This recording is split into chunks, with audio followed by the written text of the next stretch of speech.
What's up, y'all? One Piece One Life here, and guys, I want to ask, what type of One Piece fan are you? Cause look, chances are if you follow me, you love One Piece. And I wouldn't blame you because that's the best story ever told. And we're all One Piece fans for a myriad of different reasons. That's what's great about it. But at the same time, we have to admit that there are certain types of One Piece fans that just really get under the skin. These are usually for characters or a group of character, but essentially being so tied to that character that you're willing to die on their hill, not hear anything else that anybody has to say, and genuinely just believe that without that character the story doesn't work, or sometimes just has straight up dumb or delusional arguments. And trust me, I would know, I'm part of some of these categories. So that's what I want to go over today, the top 10 worst kinds of One Piece fans. And look, if you're getting into One Piece for the first time, try not to encounter these people on Twitter. They will ruin your experience, I promise you that. But first things first, guys, I need y'all to like the video, subscribe to the channel for more One Piece content just like this every week, and share it around with all your friends who love the series. You know what we say, let's get it going. And make sure you follow me and my boys over at CSY. I promise you we are the next big thing. Now I want to start off with two real quick honorable mentions. The first is Yonko Commander 1 or First Mate fans. Mostly because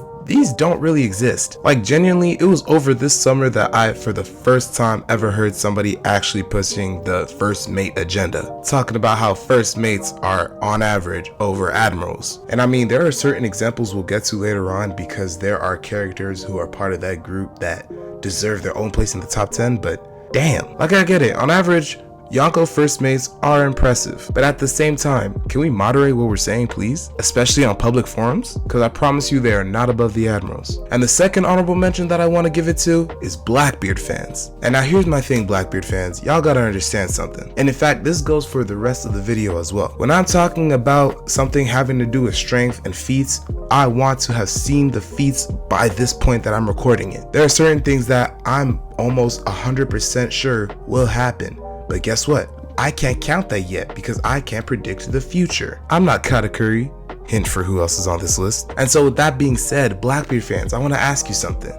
Where do you think Blackbeard is ranked right now? Because diehard Blackbeard fans will tell you that he is in the top 3, and I'm here to tell you he is anywhere but that. See, here's the thing, Blackbeard has very high potential. He has potential to be in the top 5, top 3, end of series, once he gets his final power-up that we just know that he's gonna get. But I'm sorry, the Blackbeard that fought Law cannot defeat Luffy right now. The Blackbeard that fought Law barely defeated Law. So Blackbeard fans, until we see more from him that actually solidifies him on that top tier, you need to stop equating him to the same, please. Now for number 10 on the list, we're gonna talk to King fans. This is one of the characters I meant when I said that the First Mate fans are going a bit insane. Now the reason that King fans are at 10 is because for the most part, y'all are chill. We usually don't have any problems with you. And I mean, what is there to say? King is really a very strong fighter and a very cool character to boot. But there's a minority of King fans that be saying some crazy stuff like King is above Akainu. Stop that. We all know what the general sliding scale is with power levels. Yonko Commander 1, Admirals, Yonko. Within the Yonko class, you can separate those into further like high and low tiers, and then later on at the very end of the scale we have like actual legendary characters. Now because y'all almost made me mad because somebody over the summer was trying to argue to me that King's magma is hotter than Akainu's. Akainu, who Oda said specifically to have the highest attack power amongst all devil fruits, which mind you is above fruits that literally allow you to become gods and destroy the world. Also, some King fans are delusional about him not being beaten by Green Bull. He definitely was, and people immediately jump to, oh, of course he was hurt, of course he was hurt. But you have to remember something. Green Bull was able to pierce through his incredibly tough skin with ease. You got to keep in mind, the defense buff that he gets, that's from his being a Lunarian, that's his race, has nothing to do with his devil fruit. So the fact that he was bound in sea stone made no difference. I'm sorry. Green Bull fodderized King and Queen at the same time. Y'all need to stop. I know people be hating on Green Bull because he ran away to Shanks, but let's not act like he wasn't putting in work before that. Nah, Green Bull's still horrible. And y'all want to talk about King stronger than Akainu. Man, stop. Now, number 9 is going to Katakuri fans. This one is arguably worse than King. Katakuri fans, please, Y'all need to stop talking about, oh, but once he gets advanced conqueror's haki. When has he shown that? Hey, listen, y'all can clip this as much as you want, but until Oda draws a mochi punch infused with black lightning coming out of it and making no contact, I don't want to hear nothing about Katakuri having advanced conqueror's haki. Cause is it possible that he could get it?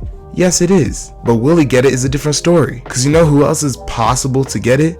Don Chinjao. But y'all don't want to have that conversation. And then please, can we stop with the Future Sight argument? Nah, genuinely, let's stop acting like Future Sight doesn't drain haki. Cause Katakuri fans keep saying, basically nobody besides Luffy and Kaido could touch him because they're the only ones with Future Sight. No, y'all keep forgetting it's an active ability. You have to keep your composure to use it. And yes, in most situations, Katakuri is composed, but that doesn't mean that everyone he fights against, he won't be hit. You think if Akainu is rolling up to Katakuri, Akainu's not touching him? Alright, number 8, and I wish it was higher because I hate him personally, but number 8 is going to Lucci fans. Listen to me.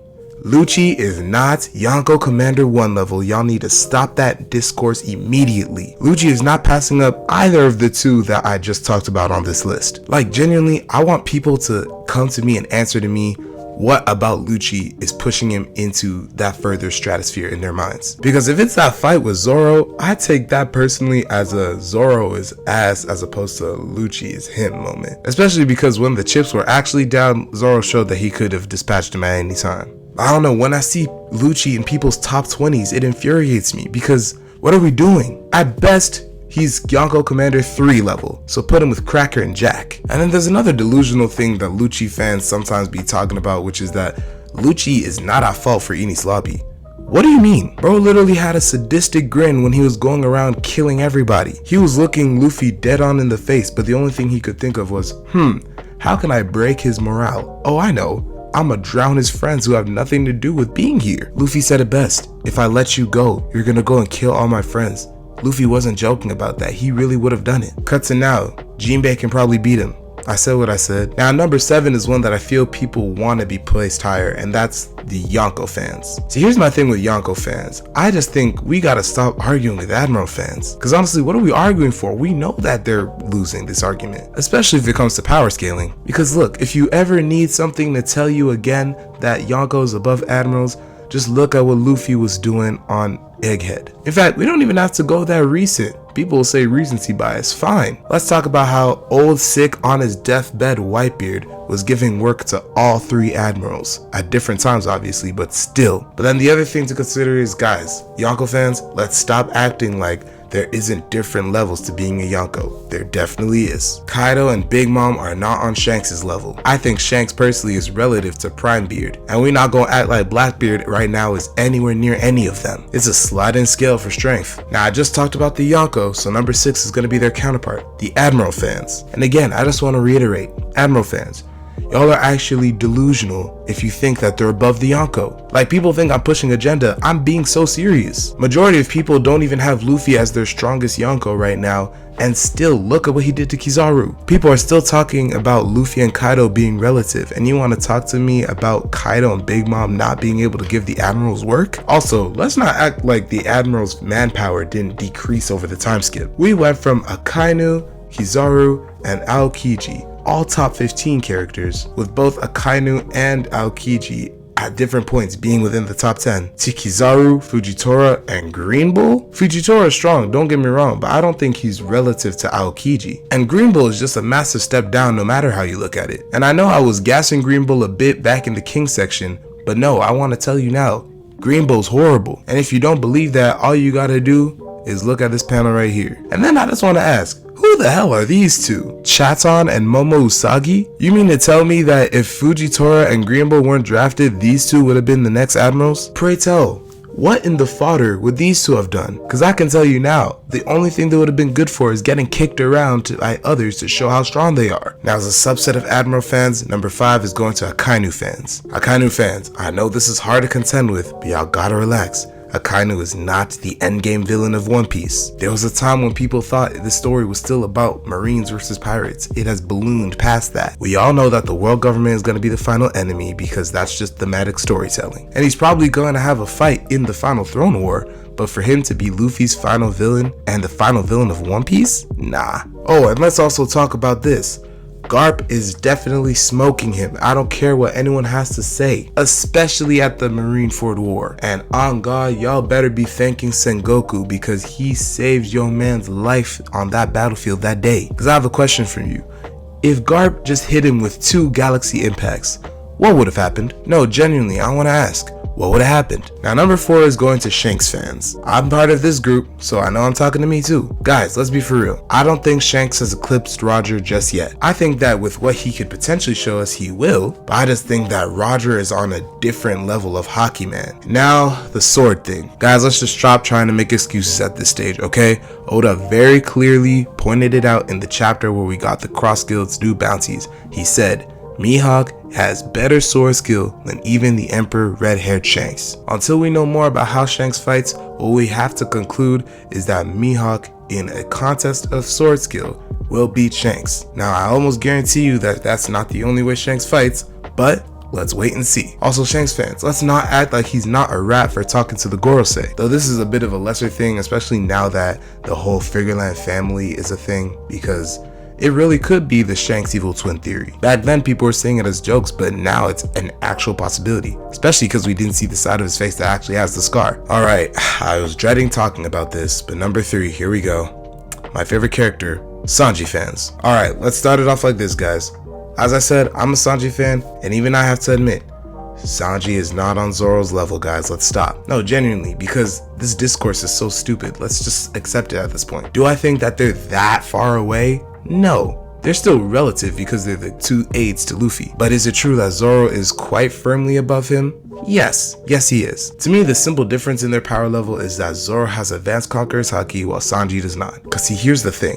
No matter how you want to cut it, no matter how the cookie crumbles, as they say, Advanced Conqueror's Haki, that one ability, immediately puts you in the upper echelon of fighters in the One Piece universe. And definitely immediately puts you above everyone who doesn't have it. Unless you can't control it. Oh, another thing that we gotta accept, guys. Fishman Island was an atrocious time to be a Sanji fan. It was rough. I know that we're about to see it soon with the whole Fishman Island remake, and I'm not looking forward to it at all. It genuinely was an abysmal moment for him, and there's no way to argue that. Oh, but Oda was trying to set up his character for blah blah blah blah blah. No, it was just bad. It shouldn't have happened. You should never have dying because of a nosebleed from seeing beautiful women as a plot point in your story. Now, number 2, pretty predictably, is Mihawk fans.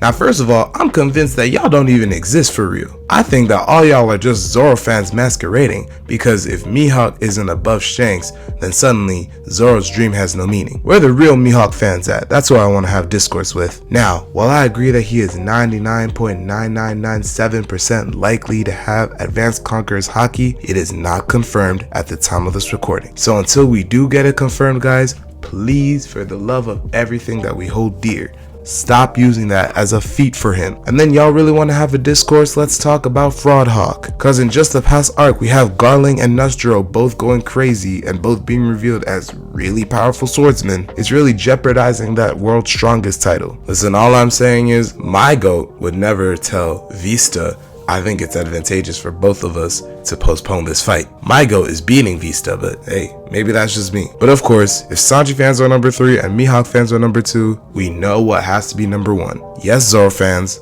I'm talking to you. Y'all actually have to be the worst type of One Piece fans. This shit makes me mad. Just as a preliminary argument, ZKK. I don't even have to say anything more. That entire argument just in and of itself was possibly the most brain-dead moment the community's been in a while, only matched by the whole Yamato discourse. My second point has to do with Sanji, and I mentioned this in the Sanji section, but stop acting like you're so much above us. Nah, seriously, like yes, I admit it, Sanji is below Zoro, strength-wise, but the gap is not as large as y'all make it out to seem, and it's definitely not large enough for y'all to start thinking that Jinbei can replace Sanji in the Monster Trio. Somebody actually tried talking to me about the new Monster Trio like 2 months ago. I actually got mad. Next, let's talk about King of Huff, something from this most recent arc. Tell me why Zoro is so brain dead, because literally the mission is we need to leave here as soon as possible, and Zoro in his infinite wisdom decided to do the exact opposite of that. Honestly, I've talked about Zoro versus Lucci in so many videos by this point that I'm tired of talking about it. Just know it's a L. Also, Zoro fans,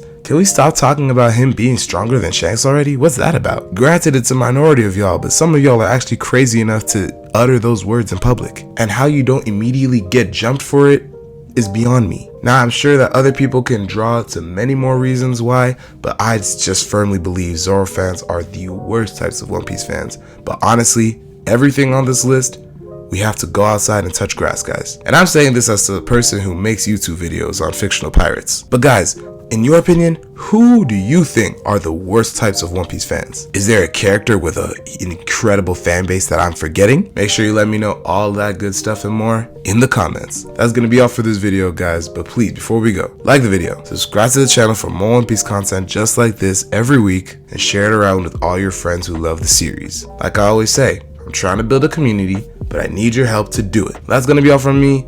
I'll catch you on the next one. And always remember, One Piece, one life. Now, you know what? You know who I didn't talk about? Kobe fans. Kobe fans, honestly, y'all are just delusional. And there's no amount of pleading or crying that can save you. What Kobe did until that's revealed to actually be Conqueror's Haki, y'all are cooked. Kobe talking about, Luffy, I'll have to stop your dream. Man, let me show you real time what'll happen if Kobe tries to pull up to Luffy again.